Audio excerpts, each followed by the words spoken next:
நீங்கள்லாம் மழையையும் தாண்டி ஆலயத்துக்கு வந்து விட்டீர்கள். ரொம்ப சந்தோஷமா இருக்கு. ஹல்லேலூயா, ஹல்லேலூயா.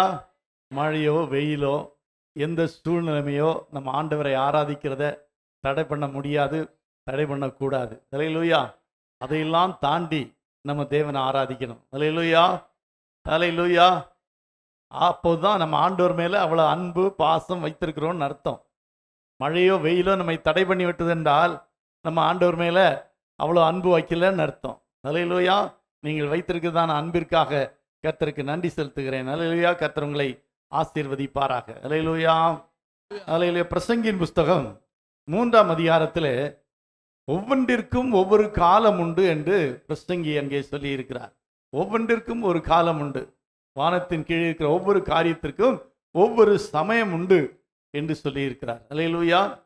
எல்லாவற்றுக்கும் தேவன் சில காலத்தை குறித்திருக்கிறார். அந்தந்த காலத்திலே அவைகள் நடந்தே தீரும். ஹல்லேலூயா. அவைகள் நடக்கும், நடக்க வேண்டும். அதான் தேவனுடைய திட்டம். ஹல்லேலூயா. தேவன் அதை முன்குறித்திருக்கிறார். இப்படி நடக்க வேண்டும், இப்பொழுது நடக்க வேண்டும், இப்பொழுது இன்னது நடக்க வேண்டும் என்றெல்லாம் ஆண்டவர் முன்குறித்திருக்கிறார். இங்கே சொல்லப்பட்டிருக்கிறது, பிறக்க ஒரு காலம் உண்டு, இறக்க ஒரு காலம் உண்டு. மனிதன் பிறப்பதற்கு ஒரு காலம் இருக்கிறது, அவன் இறப்பதற்கும் ஒரு காலம் இருக்கிறது. ஹல்லேலூயா.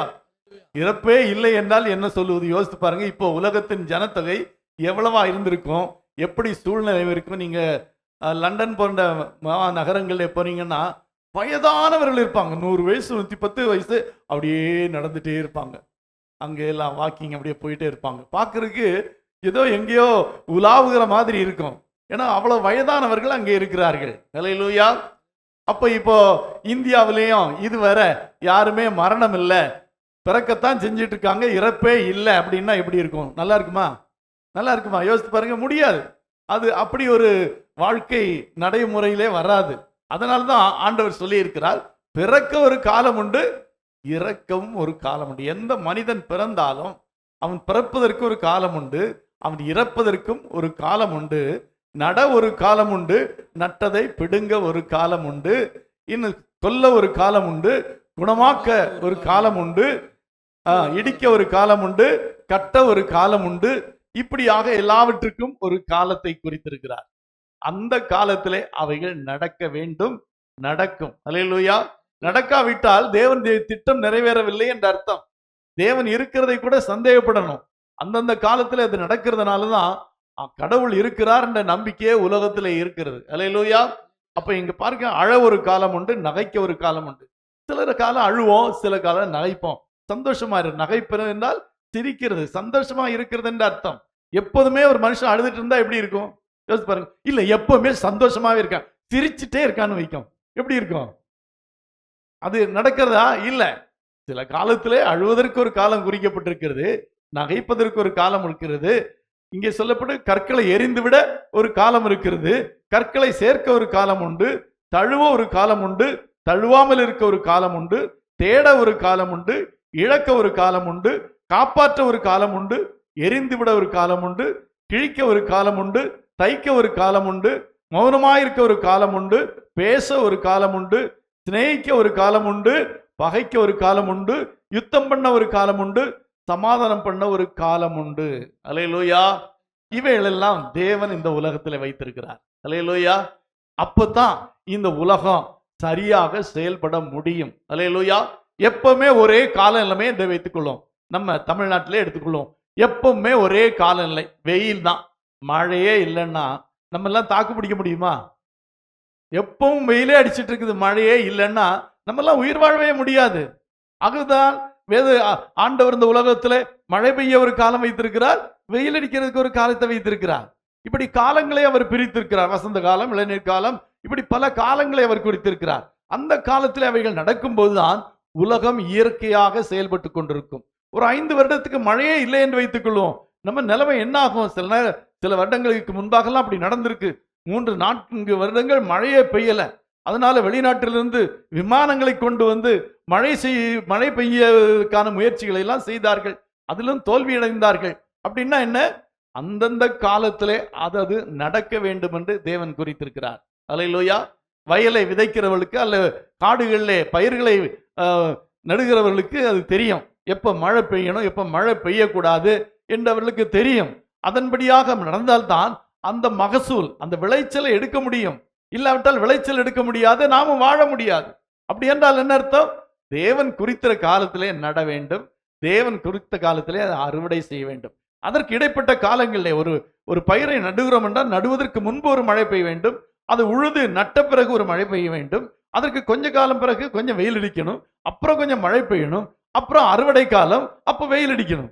இதெல்லாம் அந்தந்த காலத்தில் நடந்து கொண்டிருக்கும் போதுதான் இயற்கையாகவே எல்லாமே சரியா நடந்து கொண்டிருக்கும். அதன்படிதான் ஆண்டவர் காலங்களையும் குறித்திருக்கிறார், நம்முடைய வாழ்க்கையிலையும் அநேக காரியங்களை அப்படித்தான் குறித்திருக்கிறார். அல்லேலூயா. ஒரே மாதிரியான வாழ்க்கை என்று வைத்துக் கொள்வோம், எப்படி இருக்கும் கொஞ்சம் யோசித்து பாருங்க. டெய்லி பிரியாணி சாப்பிடுறோம் அப்படின்னா எப்படி இருக்கும்? கொஞ்ச நாளையில என்ன ஆயிடும்? பிரியாணியா அப்படின்னு ஆயிடும். அந்த பிரியாணி சாப்பிட்டு சாப்பிட்டு என்னாச்சு, நமக்கு அதன் மேல இருக்குதானே அந்த ஆசை பற்றெல்லாம் போயிடும். ஐயோ, ஒயிட் ரைஸ் கிடைக்காதா அப்படின்னு யோசிப்போம். ஒயிட் ரைஸே சாப்பிட்டு இருந்தா என்னைக்கா பிரியாணி கிடைக்காதா அப்படின்னு இருக்கும். அப்போ இவைகள் நம்முடைய வாழ்க்கையிலே தேவன் அனுமதித்திருக்கிறார். எல்லா காரியங்களையும் தேவன் அதனதின் காலத்திலே நடப்பதற்கு தேவன் குறித்திருக்கிற காலத்திலே அவைகள் நடக்க வேண்டும், நடக்கும். நடந்தாதான் நல்லா இருக்கும். அல்லேலூயா, அல்லேலூயா. அதனால தேவன் நம்முடைய வாழ்க்கையிலே பல காரியங்களை குறித்திருக்கிறார். அதை குறித்து நம்ம பார்க்கும்போது ஒன்றை நம்ம புரிந்து கொள்ள வேண்டும், இந்த காரியம் நிரந்தரம் அல்ல. எந்த காரியம் நிரந்தரம் அல்ல? இப்ப நம்ம பார்த்தோம் அல்லவா, இப்போ ஒரு மனுஷன் இங்கே ஒவ்வொன்றிற்கு ஒரு காலம், பிறக்க ஒரு காலம் உண்டு. அதான் சொன்னேன், பிறந்து கொண்டே இருந்தால் எப்படி இருக்கும்? தொடர்ந்து பிறப்பே இருக்கிறது, இறப்பு இல்லை என்று வைத்துக் கொள்ளுவோம். இந்த உலகம் தாங்காது, அப்படித்தானே? உலகம் தாங்காதபடி ஜனங்கள் பெருகி விடுவார்கள், அவர்களுக்கு உணவு பற்றாக்குறை வரும். ஆகவே ஒருபுறம் பிறப்பும் ஒருபுறம் இறப்பும் இருக்கிறது. அதனால்தான் இந்த உலகம் ஒரு சமநிலையிலே சென்று கொண்டே இருக்கிறது. இனி ஒருவேளை இப்படி எடுத்துக்கொள்வோம், பிறப்பு இல்லை இறப்பு மட்டும்தான் இருக்குன்னு வைத்துக் கொள்ளுவோம். அப்ப என்ன ஆகும்? கொஞ்ச நாள்ல எல்லாரும் இறந்து போயிடுவாங்க. அப்ப பிறப்பு இருக்கணும், இறப்பு இருக்கணும். அப்படியானால் பிறப்பு மட்டும் நிரந்தரமா இருக்க போவதில்லை, இறப்பும் நிரந்தரமா இருக்க போவதில்லை. பிறக்க ஒரு காலம் உண்டு, இறக்க ஒரு காலம் உண்டு. அல்லேலூயா. நட்டுக்கொண்டே இருந்தோம், அவைகளை அறுவடை செய்யவில்லை என்றால் எப்படி ஆகும்? கொஞ்சம் யோசித்து பாருங்களேன். அதுவும் முடியாது. அதனாலதான் வாழ்க்கையிலே ஒவ்வொரு காரியங்கள் வந்து போகும்படியாக தேவன் ஏற்படுத்தி இருக்கிறார். அல்லேலூயா. நம்ம தான் நினைக்கிறோம், ஐயோ இது இல்லாம இருந்தா பரவாயில்லையேன்னு. இல்ல, அது இருந்தாதான் வாழ்க்கை நன்றாக இருக்கும். அது இருந்தாதான் தேவன் அனுமதித்திருக்கிற காரியங்கள் நம்முடைய வாழ்க்கையில நடக்கும். அல்லேலூயா. இதை போலதான் வாழ்க்கையிலே மேடு பள்ளங்கள், கவலைகள், பாடுகள், துக்கங்கள், அழுவதற்கு ஒரு காலம், சிரிக்கிறதுக்கு ஒரு காலம், சந்தோஷமா இருக்க ஒரு காலம், நகைக்க ஒரு காலம் என்றெல்லாம் சொல்லப்பட்டிருக்கிறது. இதெல்லாம் தேவன் நம்முடைய வாழ்க்கையில வைத்திருக்கிறார். அல்லேலூயா, அல்லேலூயா. அப்படியான ஒரு பாடு இருக்கிறதுன்னு வைத்துக்கொள்ளும், அந்த பாடு நிரந்தரமானதல்ல. இது முடிந்து இன்னொரு நல்ல நாட்கள் வரும், அந்த பாடுகள் முடிந்து போகும். ஆகவே ஒரு பாடு வந்துருச்சுன்னா இந்த பாடுதான் என் வாழ்க்கையில அப்படின்னு நினைக்காம, இதுவும் சொல்லுவாங்க, உலகத்துல சொல்லுவாங்க, இதுவும் கடந்து போகும், எதுவும் கடந்து போகும், இந்த பாடுகளும் கடந்து போகும், என்ற வாழ்க்கையிலே சந்தோஷமான நாட்களும் வரும் என்பதை நம்ம அறிந்திருக்க வேண்டியது அவசியமாக இருக்கிறது. ஆனால் அவைகள் வரும்போது நம்ம என்ன செய்ய வேண்டும் என்று நம்ம கொஞ்சம் புரிந்திருக்கணும். ஒரு மழை பெய்யும் போது என்ன செய்யப்பட வேண்டும், அந்த விவசாயி என்ன செய்ய வேண்டும், இந்த நேரத்தில் உழுதல் செய்தா, நடுவல் செய்தா, அல்லது என்னது உரங்கள் போடுவதா, எல்லாவற்றுக்கும் ஒரு காலம் இருக்கிறது. நடுவதற்கு ஒரு காலம் இருக்கிறது, அதற்கு பிறகு ஒரு மழை இருக்கிறது, அதற்கு பிறகு அதற்கான உரம் போடுவதற்கு ஒரு காலம் இருக்கிறது, அதற்கு பிறகு அது காய்வதற்கு ஒரு காலம் இருக்கிறது, அதற்கு பிறகு அறுவடை செய்வதற்கு ஒரு காலம் இருக்கிறது. அதே போலதான் வாழ்க்கையிலையும் உபத்திரவங்கள், பாடுகள், துன்பங்கள், துயரங்கள் இவைகள் எல்லாம் மாறி மாறி தான் வரும். அப்போ என்ன செய்யணும்? ஒருவேளை ஒரு பாடு வந்து விட்டது என்றால் நாம என்ன யோசிக்கணும்? அந்த பாடுகளை எப்படி எதிர்கொள்ள வேண்டும், அதை குறித்து வேதம் என்ன சொல்லி இருக்கிறது? அதான் சொன்னேன், நல்ல ஒரு விவசாயி சரியான மழை பெய்யும் போது என்ன செய்ய வேண்டும், மழை பெய்யாத காலத்தில் என்ன செய்ய வேண்டும் என்றவன் நன்றாக அறிந்திருக்கிறான். அதனதின்படி செய்யும் போது அந்த அறுவடை நன்றாக இருக்கும். அல்லேலூயா. மழை காலத்துல போய் உழ முடியாது, என்ன ஆகும்? எல்லாம் சகதியால் ஆயிரும். உழுதாதுல உழ முடியுமா? உழ முடியாது. மழை காலத்தில் உழ முடியாது. உழுது நட்ட பிறகு என்ன வரணும்? மழை வரணும். அதே மாதிரிதான் ஆண்டவரும் நம்முடைய வாழ்க்கையில சில காரியங்களை அனுமதிக்கிறார். அது நிரந்தரமானதல்ல, அதுவும் கடந்து போகும். ஆகவே நம்முடைய வாழ்க்கையில அப்படிப்பட்ட காலங்கள் வரும்போது அதை நாம் எப்படி எடுத்துக்கொள்ள வேண்டும், அதை எப்படி மேற்கொள்ள வேண்டும், அதை பற்றிய வேத வசனங்கள் என்ன என்பதை நாம் அறிந்திருந்து என்ன செய்ய வேண்டும்? இது கர்த்தர் அனுமதித்தது. அல்லேலூயா. இது கர்த்தர் ஒரு பாடு கர்த்தர் அனுமதித்தது, ஒரு உபத்திரவம் கர்த்தர் அனுமதித்தது, சில வேளைகளில் பலவீனங்கள் அதுவும் கர்த்தர் அனுமதித்தது தான். பலவீனங்களே இல்லாமல் பலசாலியா இருப்பான் என்றால் எப்படி இருக்கு யோசித்து பாருங்க. பலவீனங்களும் வாழ்க்கையில வரத்தான் செய்யும். அந்த பலவீனங்களும் மாறி மீண்டும் நாம் பலனடைவோம். அல்லேலூயா. பலவீனங்களே நாம் இருந்து பலவீனங்களே மடிந்து போவதில்லை. அந்த பலவீனங்களிலும் கர்த்தர் நமக்கு உதவி செய்வார் என்று சொல்லி இருக்கிறது. அல்லேலூயா. ஆகவே ஒவ்வொரு சூழ்நிலைமையிலும் நாம் அதை எப்படி எடுத்துக்கொள்ள வேண்டும், அதை குறித்த வேத வசனம் என்ன? அதை முதல்ல நாம் பார்க்கிறது பாடுகள். எல்லாருக்கும் பாடு இருக்கு. பாடு இல்லாத மனுஷன் உலகத்துல இல்லவே இல்லை. எந்த மனுஷனுக்கும் உலகத்திலே பாடுகள் உண்டு. ஆனால் அந்த பாடுகள் வரும்போது நம்முடைய மனதிலே தேவனுடைய வார்த்தை வர வேண்டும். ரோமர்கள் நிருபம் 8ஆம் அதிகாரம் 18ஆம் வசனத்திலே சொல்லப்பட்டிருக்கிறது, இக்காலத்து பாடுகள் இனி வெளிப்பட போகும் மகிமைக்கு ஒப்பிடத்தக்கவைகள் அல்ல. அல்லேலூயா. இக்காலத்து பாடுகள் இனி வெளிப்பட போகும் வெளிப்படும் மகிமைக்கு ஒப்பிடத்தக்கவைகள் அல்ல. பாடுகள் நம்முடைய வாழ்க்கையில வரும்போது ஒன்றை புரிந்து கொள்ள வேண்டும், இனி ஒரு மகிமை வெளிப்பட போகிறது. அல்லேலூயா சொல்லுமா? பாடுகளிலேயே நாம் இருந்து விட போவதில்லை, மரித்து விட போவதும் இல்லை. இங்கே அந்த வசனம் சொல்லுகிறதை கொஞ்சம் யோசித்து பாருங்க. ஆதலால் இக்காலத்து பாடுகள், இப்பொழுது நாம் படுகிற பாடுகள் நம்மிடத்தில் இனி வெளிப்பட போகிற மகிமைக்கு ஒப்பிடத்தக்கவைகள் அல்ல. அப்படின்னா பாடுகள் முடிஞ்சு போயிரும், ஒரு மகிமை வெளிப்படும். அல்லேலூயா. அது எவ்வளவு சந்தோஷமான காரியம் யோசித்து பாருங்களேன். அது எவ்வளவு சந்தோஷமான காரியம். பாடுகள் வந்திருக்குது. இந்த பாடுகள் வருடக்கணக்காக ஆண்டு கணக்காக நம்மிடத்தில் இருக்க போவதில்லை. இது முடிந்து நமக்கு என்ன வரப்போகிறது? ஒரு மகிமை வெளிப்பட போகிறது. அல்லேலூயா. அப்போ பாடுகள் வரும்போது எதை நினைக்கணும் தெரியுமா? இனி வெளிப்பட போகிற மகிமை. அல்லேலூயா. இனி வெளிப்பட போகிற மகிமையைத்தான் நம்ம நினைச்சு பார்க்கணும். படிக்கிற பிள்ளைகள் படிக்கும் போது கஷ்டம்தான், இல்லைன்னு சொல்லல. கொஞ்சம் உட்கார்ந்து உறக்கத்தை வெறுத்து சாப்பாடை வெறுத்து கொஞ்சம் விளையாட்டு எல்லாம் விட்டு படிக்கிறது தான். ஏன் படிக்கிறாங்க? படிச்சு நல்ல மார்க் வாங்கி ஒரு நல்ல நிலைமையில வர முடியும் அப்படிங்கிற எண்ணத்தினால இருந்து படிச்சாங்கன்னா படிப்பாங்க. அப்பா அம்மா படிங்கிறதுனால படிக்கிற பிள்ளைகள் அந்த மகிமையை நினைத்து பார்க்க மாட்டார்கள். ஒரு நல்ல பையன், ஒரு நல்ல குழந்தை என்ன நினைப்பார் என்றால், என்னுடைய அப்பா அம்மா என்னை படிக்க சொல்லுகிறார்கள்.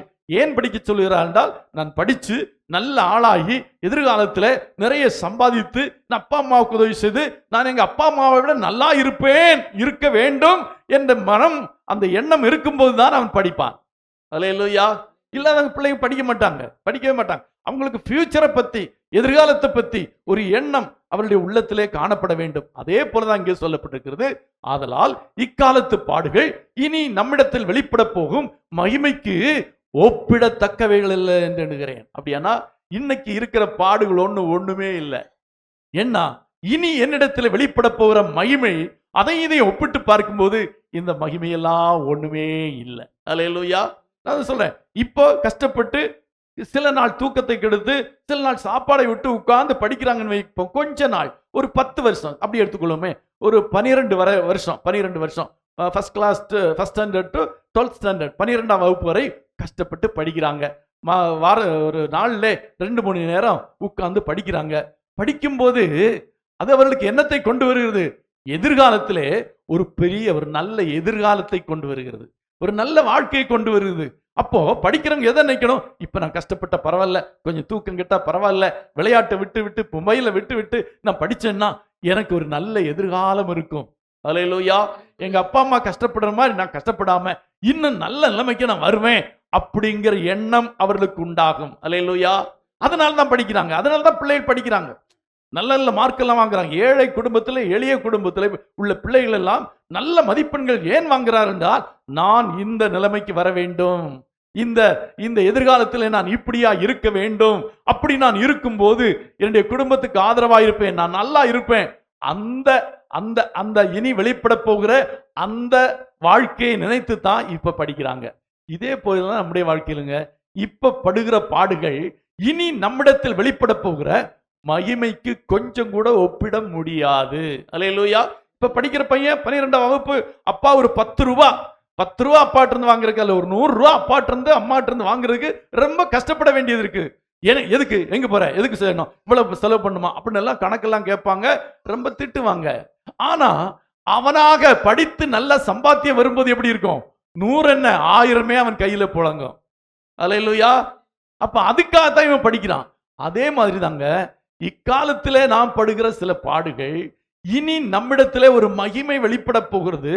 அந்த மகிமையோடு ஒப்பிட்டு பார்க்கும்போது இது ஒண்ணுமே இல்லை. அதான சொன்னேன், 100 ரூபாய்க்கு அப்பா அம்மாவை எப்படி ரொம்ப ரொம்ப ரிக்வெஸ்ட் பண்ணி வாங்க வேண்டிய நிலைமை இருக்குது. ஆனா ஒரு நாள்ல அவன் ஆயிரக்கணக்கில் லட்சக்கணக்கில் சம்பாதிக்க போகிறான்.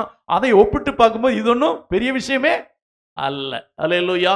அப்படியானா ஒவ்வொரு தேவனுடைய பிள்ளைகளுடைய வாழ்க்கையிலும் இப்படிப்பட்ட பாடுகள் வரும்போது அந்த பாடுகளை பற்றி நினைக்காம இனி வெளிப்பட போகிற மகிமையை குறித்து பார்க்கணும். அல்லேலூயா, அல்லேலூயா. எபிரேயர் கிழமம் 5ஆம் அதிகாரம் 8ஆம் வசனத்தில் வாசிக்கும் போது எபிரேயர் 5:8 சொல்லப்பட்டிருக்கிறது, அப்படி உதவி செய்யர்களுக்கு அவர் குமாரனாய் இருந்தும் பட்ட பாடுகளினாலே கீழ்ப்படிதலை கற்றுக்கொண்டு தாம் பூரணரான பின்பு தமக்கு கீழ்ப்படுகிற யாவரும் நித்திய ரட்சிப்பை அடைவதற்கு தமக்கு கீழ்ப்படுகிற யாவரும் நித்திய ரட்சிப்பை அடைவதற்கு காரணமாகி. அல்லேலூயா.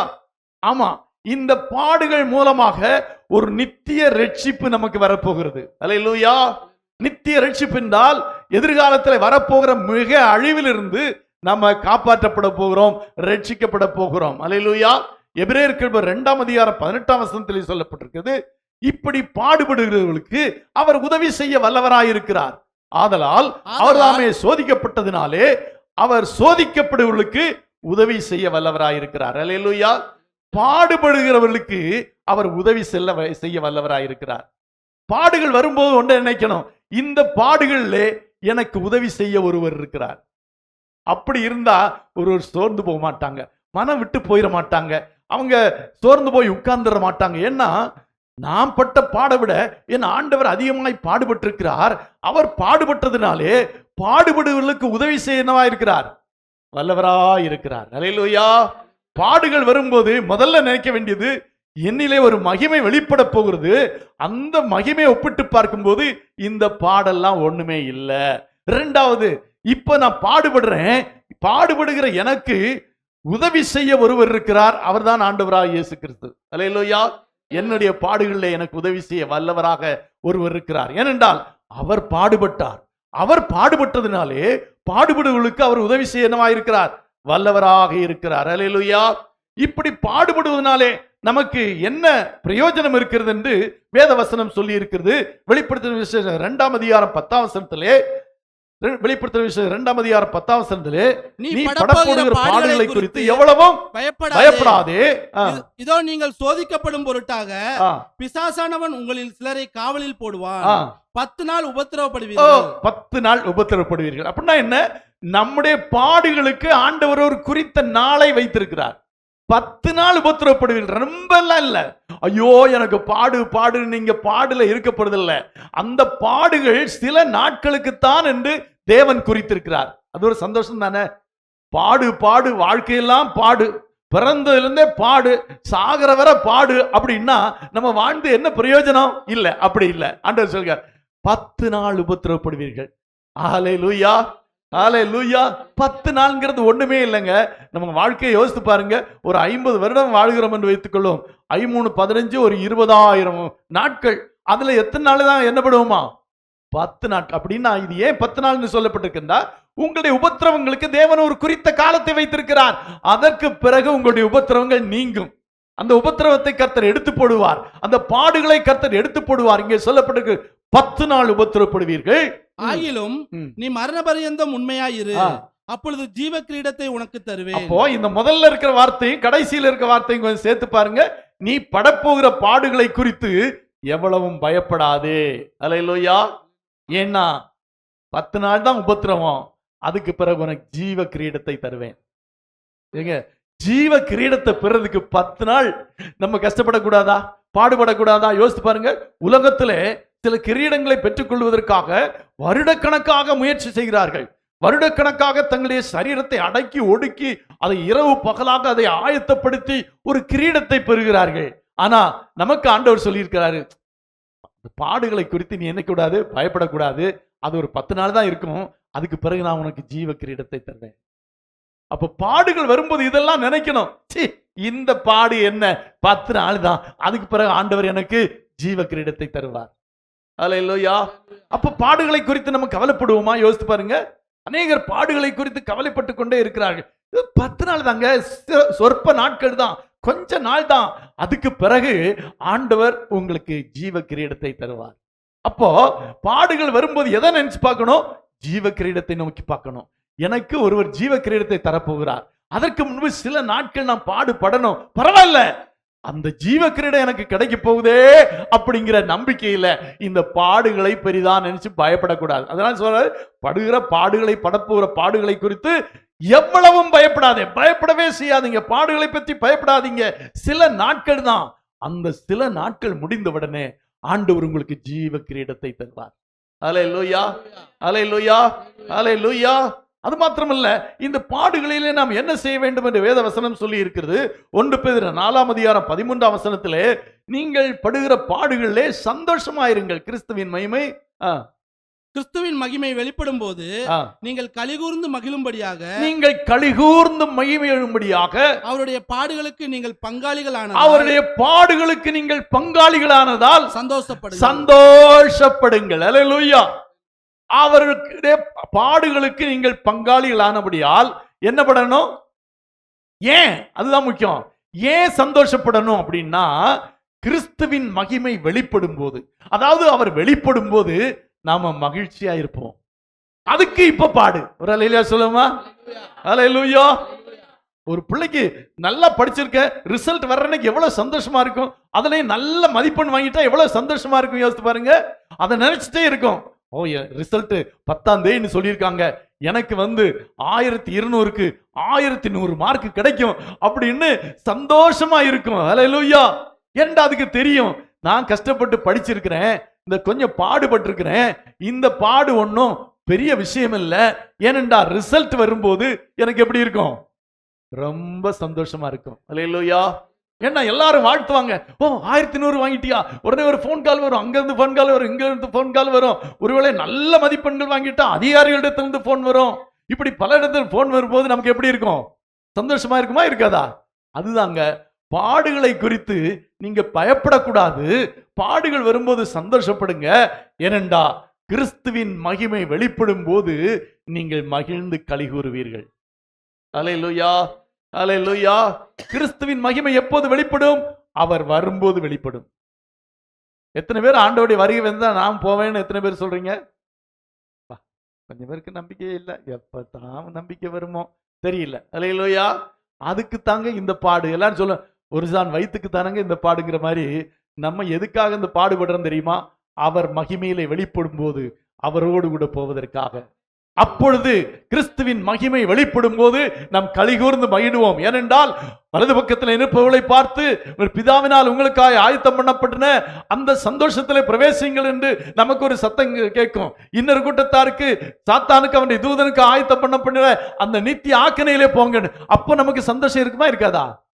அந்த சந்தோஷம் அடைகிறதுக்கு தாங்க இந்த கொஞ்சம் பாடுகளை படுறோம்.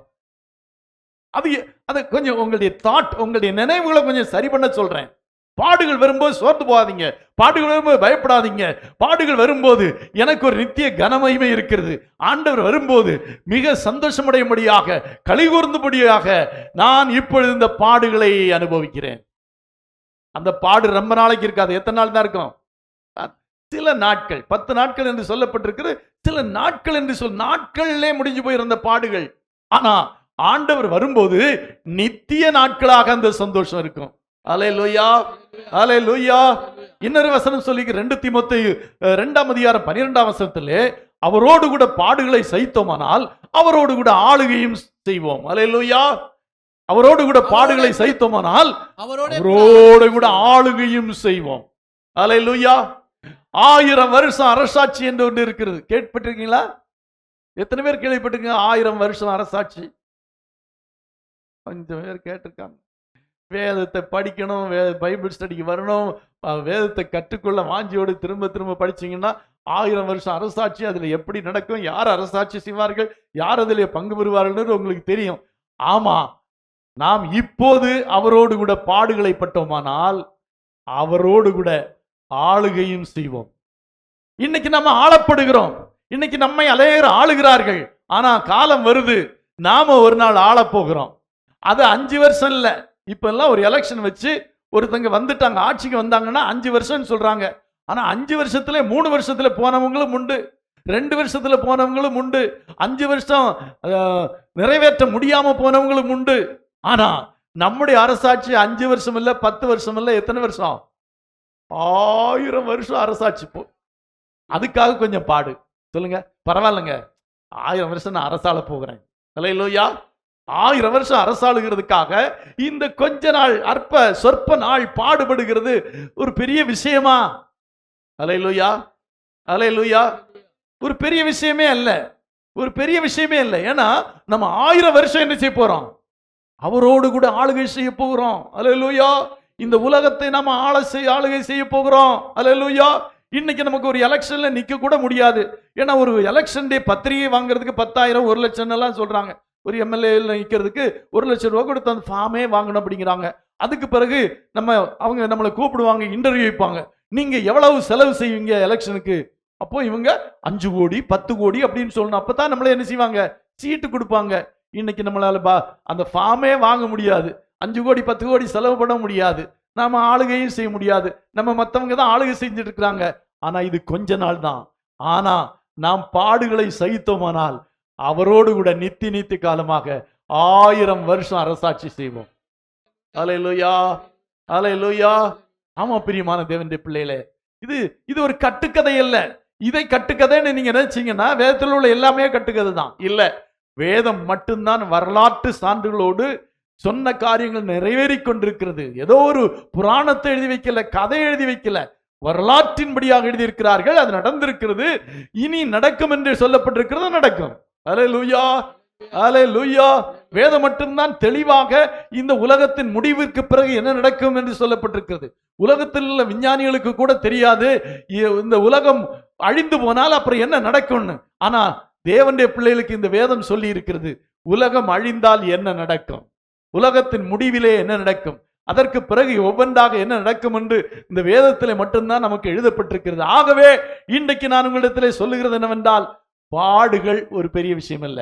பாடுகள் வரும்போது என்ன நினைக்கணும்? இக்காலத்து பாடுகள் இனி வெளிப்பட போகிற மகிமைக்கு ஒப்பிடத்தக்கவில்லை அல்ல. அதனாலே நான் பாடுகளை குறித்து பயப்பட மாட்டேன். ஏனென்றால் 10 நாள் உபத்திரவப்படுவீர்கள், அதுக்கு பிறகு என்ன பண்ணுவீங்க? ஜீவ கிரீடம் உங்களுக்கு கிடைக்கும். அல்லேலூயா. 3வதாக பாடுகளில் சந்தோஷப்படுங்கள். அல்லேலூயா. ஏனென்றால் நீங்கள் அவரோடு கூட ஆளுகை செய்ய போகிறீர்கள். அல்லேலூயா. ஒரு கிறிஸ்தவனுக்கு இந்த நோக்கம் இருக்க வேண்டும். ஒரு தேவனுடைய பிள்ளைக்கு பாடு உலகத்துல எல்லா மனுஷனுக்கு, தேவனுடைய பிள்ளைகளுக்கு மட்டும்தான் இருக்குதா? உலகத்துல எல்லாருக்கும் பாடுகள் இருக்கிறது.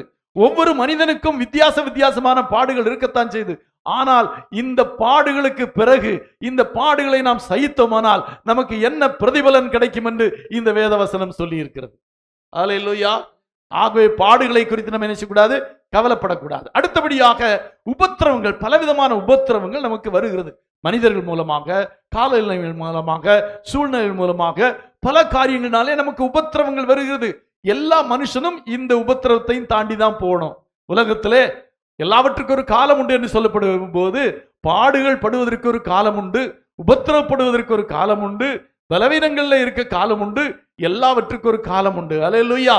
நாம் இந்த உலகத்திலே உபத்திரவப்படுகிறோம் என்றால் அந்த உபத்திரவங்களை பார்க்கிற ஒரு தேவன் இருக்கிறார். அல்லேலூயா, அல்லேலூயா, அல்லேலூயா. யாத்ராகமத்தின் புத்தகம் 3ஆம் அதிகாரம் 7ஆம் வசனத்திலே இஸ்ரவேல் ஜனங்கள் எகிப்திலே படுகிற உபத்திரவங்களை அவர் என்ன செஞ்சார் என்று சொல்லப்பட்டிருக்கிறது. அப்பொழுது கர்த்தர், எகிப்தில் இருக்கிற என் ஜனத்தின் உபத்திரவத்தை நான் பார்த்து ஆலோட்டுகளின் நிமித்தம் அவர்கள் இடுகிற கூக்குரலை கேட்டேன், அவர்கள் படுகிற வேதனைகளை. நம்முடைய தேவன் நம்முடைய உபத்திரவத்தை அறிந்திருக்கிறார், நம்முடைய பாடுகளையும் நம்முடைய வேதனைகளையும் அவர் அறிந்திருக்கிறார்.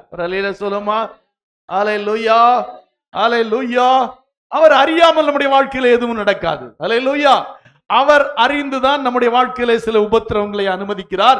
உபத்திரவங்கள் தேவனுடைய பிள்ளைகளுடைய வாழ்க்கையிலும் இருக்கிறது. நமக்கு ஒரு விதமான உபத்திரவம், உலகத்தானுக்கு வேற விதமான உபத்திரவம்.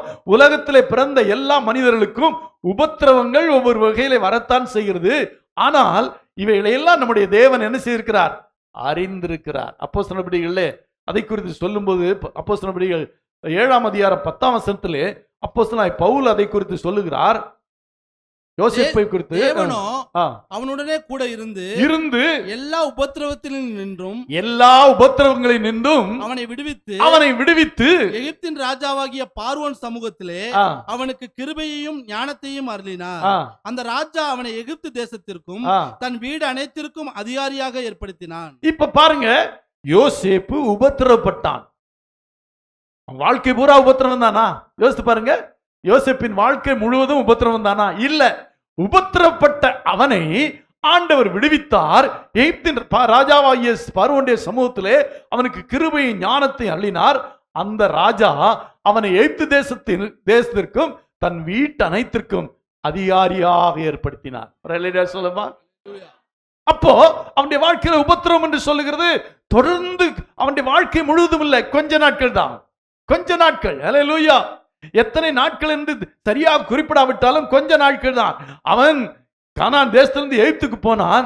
அங்கே சில நாள் உபத்திரவப்பட்டான். அந்த உபத்திரவ காலம் முடிந்த உடனே அவனை அந்த எகிப்தின் ராஜா, அந்த பார்வோன், எகிப்து முழுவதற்கும் அதிபதியாய் மாற்றினான். அல்லேலூயா. அப்போ உபத்திரவம் என்று சொல்லுவது வாழ்க்கை பூராம இருக்கிறதா? ஏன் உபத்திரவத்தை கண்டு சோர்ந்து போகிறோம்? ஏன் உபத்திரவத்திலே நம்ம கூக்குரல் இடுகிறோம்? ஏன் உபத்திரவத்தை கண்டு நம்முடைய வாழ்க்கையில அழுது புலம்புகிறோம்? இல்லை, கொஞ்ச நாள் தான். அதுக்கு நல்ல எக்ஸாம்பிள், நல்ல ஒரு எடுத்துக்காட்டு யோசேப்பு தான். அவன் தனக்கு நேரிட்ட எந்த உபத்திரவத்தை கண்டு அவன் கலங்கவில்லை, அவன் அழவில்லை, அவன் சோர்ந்து போகும் இல்லை. இதுவும் கடந்து போகும், என் உபத்திரவத்தை கர்த்தர் நீக்குவார், என்னை உயர்த்துவார், எனக்கு கொடுத்த தரிசனம் நிறைவேறும் என்று அவன் நம்பினான். அல்லேலூயா. ஒவ்வொரு தேவனுடைய பிள்ளைகள் அப்படித்தான். இப்போது சற்று காலம் உபத்திரப்பட வேண்டியது இருக்குது, உண்மைதான். ஆனால் இந்த உபத்திரவங்களோடு நான் மரிக்கப் போவதில்லை. இந்த உபத்திரவங்கள் சில நாட்கள் தான். அதற்கு பிறகு கர்த்தர் யோசேப்பை உயர்த்தினது போல என்னையும் உயர்த்துவார். அல்லேலூயா. அல்லேலூயா. யாத்ராமம் 4ஆம் அதிகாரம் 31ஆம் வசனத்திலேயும் சொல்லப்பட்டிருக்கிறது, கர்த்தர் அவனுடைய உபத்திரவத்தை கண்டார். யாத்ராமம் 4:31. ஜனங்கள் விசுவாசித்தார்கள், கர்த்தர் இஸ்ரவேல் புத்திரரை சந்தித்தார் என்றும் அவர்கள் படும் உபத்திரவங்களை கண்ணோக்கி பார்த்தார் என்றும் அவர்கள் கேட்டபோது தலை குனிந்து தொழுது கொண்டார்கள். ஒரு அல்லேலூயா சொல்லுமா? அல்லேலூயா. எங்களுடைய உபத்திரவங்களை கர்த்தர் கண்ணோக்கி பார்த்தார். அது ரொம்ப முக்கியம். ஒரு கடவுள் தங்களுடைய பிள்ளைகள் படுகிற உபத்திரவத்தை பார்க்கணுங்க. நம்முடைய ஆண்டவர் பார்க்கிறார். அல்லேலூயா. அவர் கண்ணிருந்தும் காணாத தேவன் அல்ல, காதிருந்தும் கேட்காத தேவன் அல்ல. அவர் பார்க்கிற தேவன், அவர் கேட்கிற தேவன். அதனாலே அவர் பார்த்தார். அல்லேலூயா. உபத்திரவங்களை கண்ணோக்கி பார்த்தார். அந்த உபத்திரவத்திலிருந்து அவர்களை விடுவித்தார். அல்லேலூயா. ஒரே நாள் இரவிலே அவர்கள் எகிப்தை விட்டு புறப்பட்டார்கள், பாலும் தேனும் ஓடுகிற கானான் தேசத்திற்கு. அல்லேலூயா. அப்போ உபத்திரவம் கொஞ்ச நாள் தான். இஸ்ரவேல் ஜனங்களுக்கு ஒரு நாளை குறித்திருந்தார். இவ்வளவு காலங்கள் அவர்கள் எகிப்திலே துன்பப்படுவார்கள், உபத்திரவப்படுவார்கள். ஆனால் மீண்டும் அவர்கள் இதோடு புறப்பட்டு வருவார்கள். ஆமா, அதான் ரொம்ப ஆச்சரியம். இஸ்ரவேல் ஜனங்கள் எகிப்திலே புறப்பட்டு அங்கே உபத்திரவப்பட்டார்கள். அந்த உபத்திரவத்திலிருந்து அவர்களை விடுவித்தார் மட்டுமல்ல, அவர்கள் புறப்படுகிற நாளிலே எல்லா விதமான ஆசீர்வாதங்களோடு புறப்பட்டார்கள். அல்லேலூயா. அல்லேலூயா. பொன்னாபரணங்கள் மற்ற எல்லாம், அவர்கள் ஐஸ்வர்யவான்களாக புறப்பட்டார்கள். அதான் ஆண்டவருடைய கிருபை. அல்லேலூயா.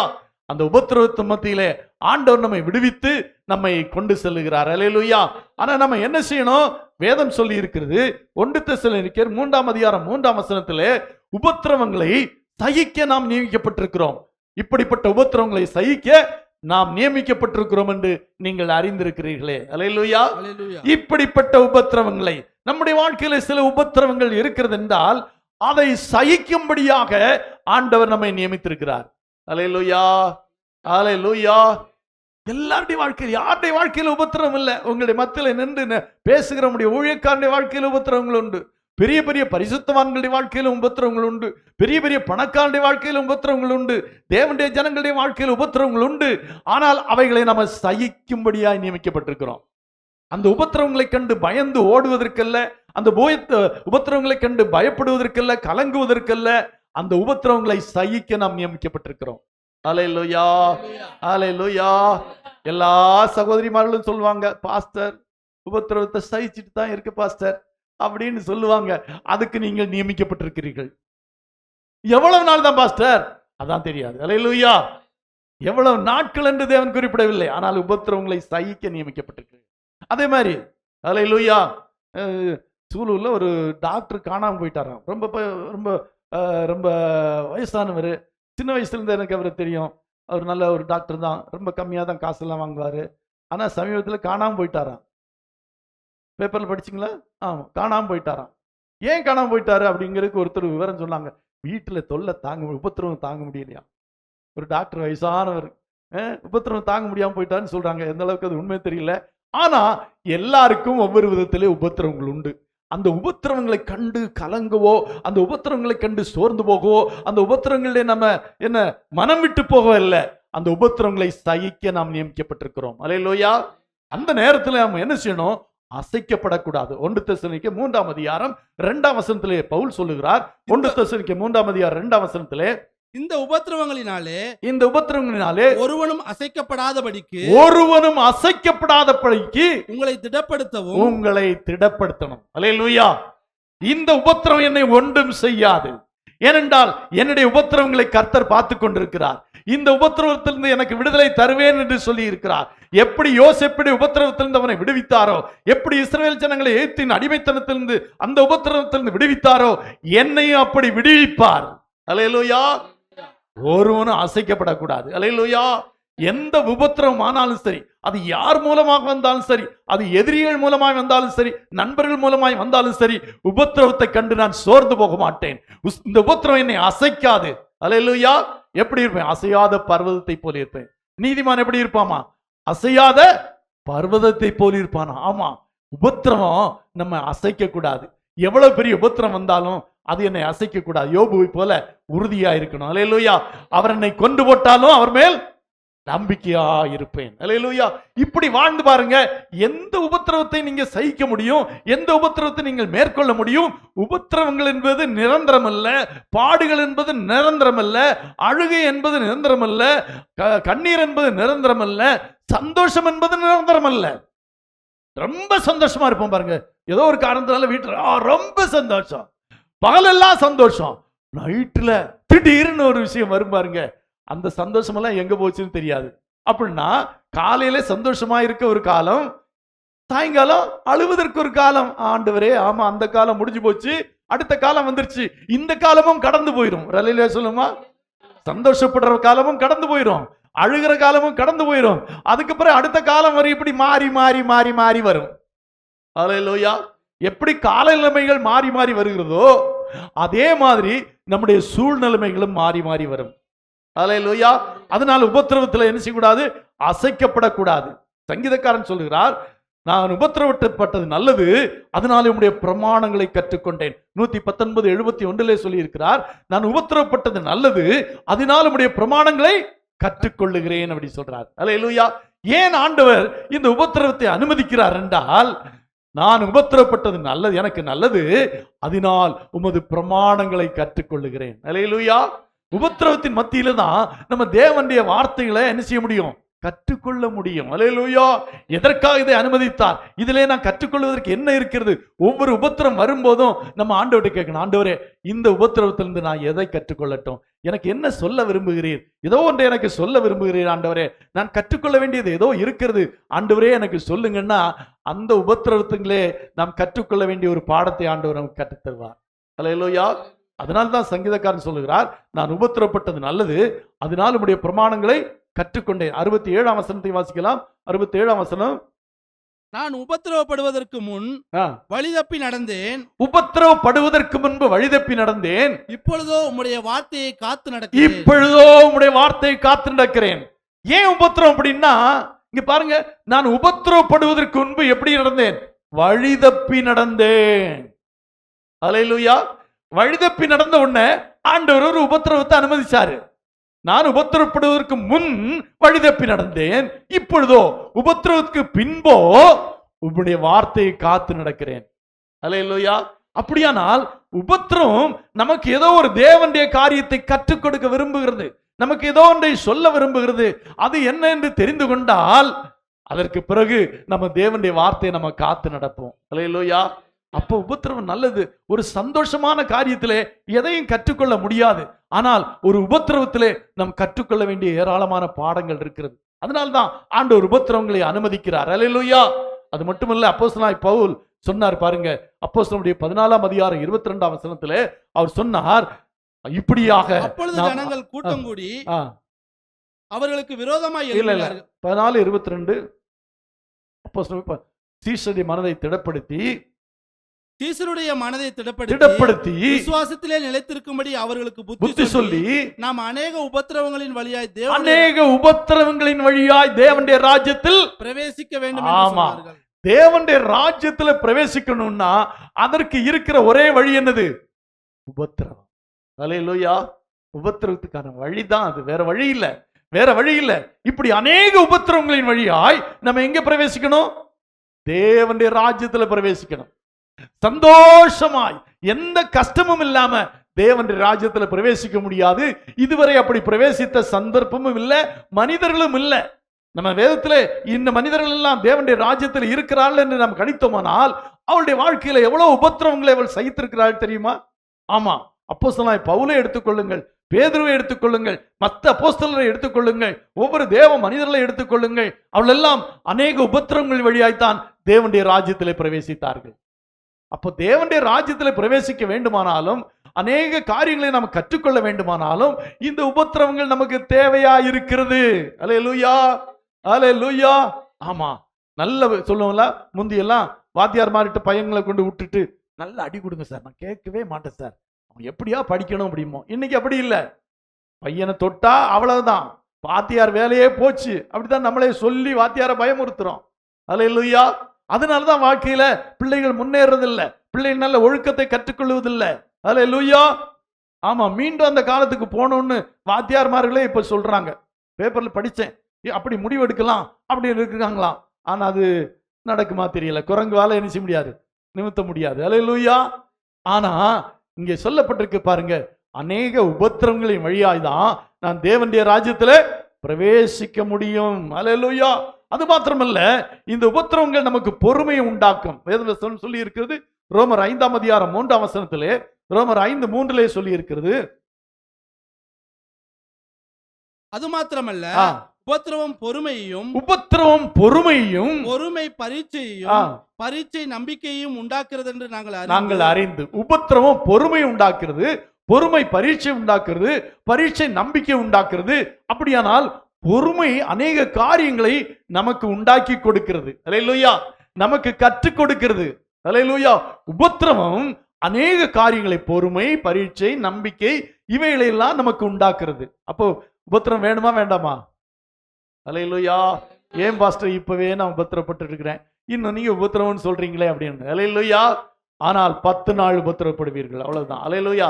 எவ்வளவு நாள்? கொஞ்ச நாள் தான், சில நாட்கள். ஆனா அதுக்கு பிறகு அது உங்களுக்கு நித்திய கன மகிமை உண்டாக்கும். அல்லேலூயா, அல்லேலூயா. சரி, எல்லா காரியங்களையும் பார்க்கணுமே. அடுத்ததாக நாம் பார்க்க பொழுது நம்முடைய வாழ்க்கையில பலவீனங்கள் வருகிறது. உடல் பலவீனங்கள், மனதிலே பலவீனங்கள், வாழ்க்கையில சில பலவீனங்கள் எல்லாம் வருகிறது. இந்த பலவீன நேரத்திலே நாம் அதை எப்படி எடுத்துக்கொள்ள வேண்டும்? பாடுகள் வரும்போது எப்படி எடுத்துக்கொள்ள வேண்டும்? உபத்திரவங்கள் வரும்போது எப்படி எடுத்துக்கொள்ள வேண்டும்? இங்கே சொல்லப்பட்டிருக்கிறது, நம்முடைய வாழ்க்கையில பலவீனங்கள் வருகிறது. அல்லேலூயா. பலவீனங்கள் வரும்போது ஒன்றை நம்ம புரிந்து கொள்ள வேண்டும், பலவீனங்களிலே அவர் நமக்கு உதவி செய்கிறார். ரோமர் 8ஆம் அதிகாரம் 26ஆம் வசனத்திலே வாசிக்கிறோம்.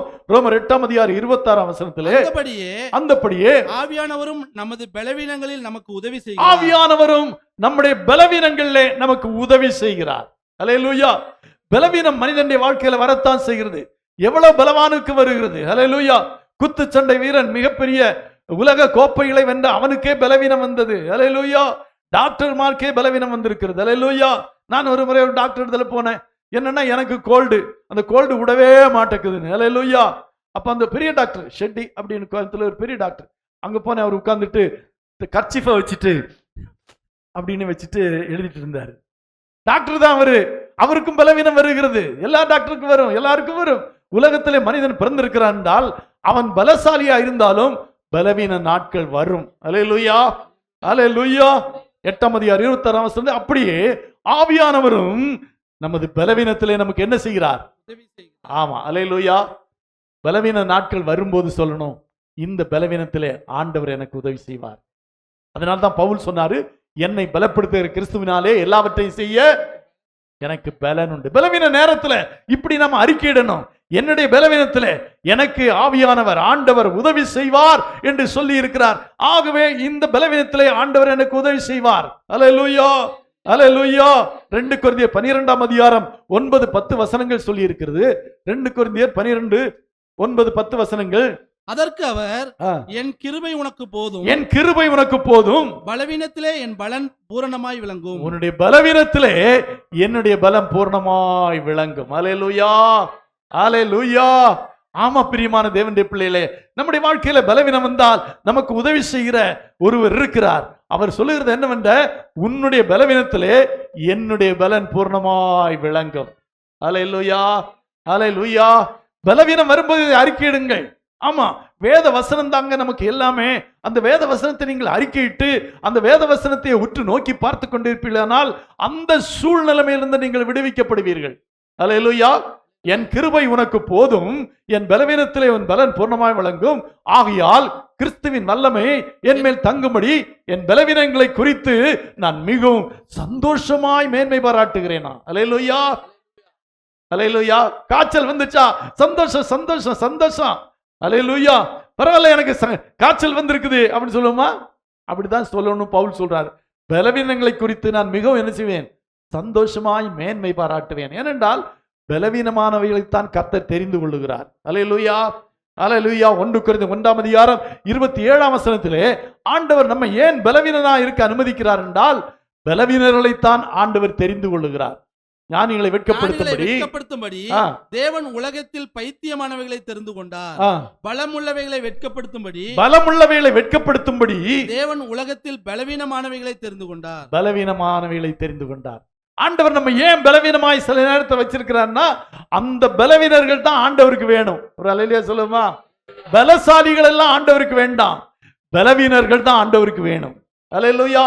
அப்பதான் அந்த பலவீனர்கள் மூலமாகத்தான் தேவனுடைய வல்லமை வெளிப்படும். அல்லேலூயா, அல்லேலூயா. பலவீனமானவைகளை தெரிந்து கொள்ளுகிறார். அப்ப ஆண்டவர் நம்ம எதற்கு சில நேரங்களில் பலவீனர்களாய் வைத்திருக்கிறார் என்றால், நம்மை அவருடைய பணிக்கென அல்ல மிகப்பெரிய ஒரு காரியத்திற்கென கர்த்தர் நம்மை தெரிந்து கொள்ளும்படியாக பலவீனத்தை அனுமதிக்கிறார். அல்லேலூயா, அல்லேலூயா. அதனால பலவீனங்கள் வரும்போது சொல்லணும், என்னுடைய பலவீனத்திலே அவர் எனக்கு உதவி செய்வார், என்னுடைய பலவீனத்திலே அவருடைய பலன் பூர்ணமாய் விளங்கும், என்னுடைய பலவீனத்திலே அவர் என்னை தமக்காக தெரிந்து கொள்ளுகிறார். அல்லேலூயா. பலமுள்ளவர்களை ஆண்டவர் தெரிந்து கொள்ளுறதில்ல, பலவீனர்களைத்தான் ஆண்டவர் தெரிந்து கொள்ளுகிறார். அப்படியானா ஆண்டவர் என்னை ஒரு விசேஷத்த காரியத்திற்காக தெரிந்து கொள்ளும்படியாய் இந்த பலவீனத்தை அனுமதித்திருக்கிறார். அல்லேலூயா. அடுத்தபடியாக கவலைகள் வருகிறது. நமக்கு வாழ்க்கையிலே கவலைப்படாத மனிதனே இருக்க முடியாது. அப்படிதானே? நான் இதுவரை கவலைப்பட்டதே இல்லை அப்படின்னு யாராவது சொல்ல முடியுமா? இல்லை. எல்லாரும் எதை குறித்தாலும் நம்ம கவலைப்படுறோம். ஆனா கவலை வரும். கவலை பத்தி என்ன சொல்லி ஏற்படுகிறா, நீங்க கவலைப்படாதிருங்கள். அல்லேலூயா. அந்த மார்க் 6ஆம் அதிகாரம் 25ஆம் வசனம் முதல் 34 வசனம் வரை வாசிக்கும் போது, ஒன்றை குறித்து கவலைப்படாதீங்க, உடைய குறித்து கவலைப்படாதீங்க, உணவை குறித்து கவலைப்படாதீங்க, எதை குறித்து கவலைப்படாதீங்கன்னு சொல்லியிருக்காரு. அல்லேலூயா சொல்லுமா? அல்லேலூயா. கவலைகள் மனிதனுடைய வாழ்க்கையில் வரும். ஆனா ஒன்றை புரிந்து கொள்ள வேண்டும், நான் கவலைப்படக்கூடாது. அல்லேலூயா. என்றால் வேத வசனம் சொல்லி இருக்குது, நீ கவலைப்படக்கூடாது என்று சொல்லி இருக்கிறது. கவலைப்படாம என்ன செய்யணுமா?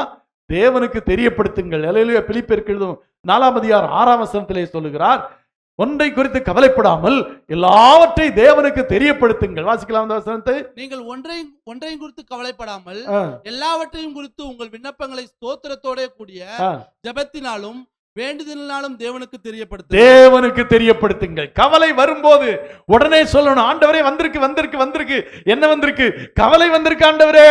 அல்லேலூயா, அல்லேலூயா. ஆண்டவரே கவலை வந்திருக்கிறது, இந்த கவலையெல்லாம் உம்மேல் வைத்து விட எனக்கு உதவி செய்யும். அல்லேலூயா. 1 பேதுரு 5ஆம் அதிகாரம் 7ஆம் வசனத்தை வாசிக்கிறோம், உங்களுடைய கவலைகளை எல்லாம் அவர் மேல் வைத்து விடுங்கள். அல்லேலூயா. கவலை வந்த உடனே சொல்லணும், அவர் உங்களை விசாரிக்கிறவரானபடியால் உங்கள் கவலைகளை எல்லாம் அவர் மேல் வைத்து விடுங்கள். அல்லேலூயா. கவலை வரும், ஏதோ ஒரு காரணத்துக்காக மனித வாழ்க்கையில கவலைகள் வரத்தான் செய்யும். ஆனா ஒன்றை புரிந்து கொள்ள வேண்டும், கவலைகளை எல்லாம் அவர் மேல் வைத்து விட வேண்டும். என்றால் அவர் தான் நம்மளை விசாரிக்கிறவர். உலகத்துல மனுஷனுடைய வாழ்க்கையில எது ரொம்ப கவலைப்படுற நேரம் தெரியும், எது ரொம்ப மன வருத்தமான நேரம் தெரியுமா? ஒரு கவலையில இருக்கிறோம், ஒரு பிரச்சனையில இருக்கிறோம், ஒரு பாட்டுல இருக்கிறோம், மனவேதனையில இருக்கிறோம், சோர்ந்து போயிருக்கிறோம். அப்ப என்னை யாரும் விசாரிக்கிறதுக்கு இல்லையே. விதவைகள் நினைப்பாங்க, என்னுடைய கணவன் இருந்தா என்னை விசாரிச்சிருப்பாரு. பிள்ளைகள் நினைப்பாங்க, எங்க அப்பா அம்மா என்ன விசாரிச்சிருப்பாங்களே. என்னை விசாரிக்கிறதுக்கு யாருமே இல்லைன்னு. ஆனா இங்கே சொல்லப்பட்டிருக்கு, அவர் உங்களை விசாரிக்கிறவர். எப்போ எப்போ நீங்க கவலைப்படும் போது. ஏன் மகளை கவலைப்படுகிற, ஏன் இப்படி இருக்கிற அப்படிங்கிற ஒரு சத்தம் உங்களுக்கு துணிக்கும். நல்ல தேவனுடைய பிள்ளைகள் இதை புரிஞ்சிருப்பாங்க. ரொம்ப கவலையோடு இருக்கிற நேரத்துல, ஏன் கவலையா இருக்கிற, நான் இருக்கிறேன்ல. ஒருத்தர் சொன்னாராம், ஒரு ஊழியக்காரர் ரொம்ப கவலையா இருந்தாராம். அப்ப ஆண்டவர் வந்து அவர்கிட்ட சொன்னாராம், உன்னுடைய தேவனாகிய நான் செத்து போகல, உயிரோடு இருக்கிறேன்னு சொன்னாராம். அல்லேலூயா. நான் உயிருள்ள தேவன், இன்றைக்கு உயிரோடு இருக்கிறேன்னு சொன்ன உடனே அவர் குதித்து எழுந்தாராம். ஆமா, நான் கவலைப்பட வேண்டிய அவசியம் இல்லை. என்னை ஆதரிக்கிறவர், என்னை விசாரிக்கிறவர் உயிரோடு கூட இருக்கிறார். அல்லேலூயா, அல்லேலூயா.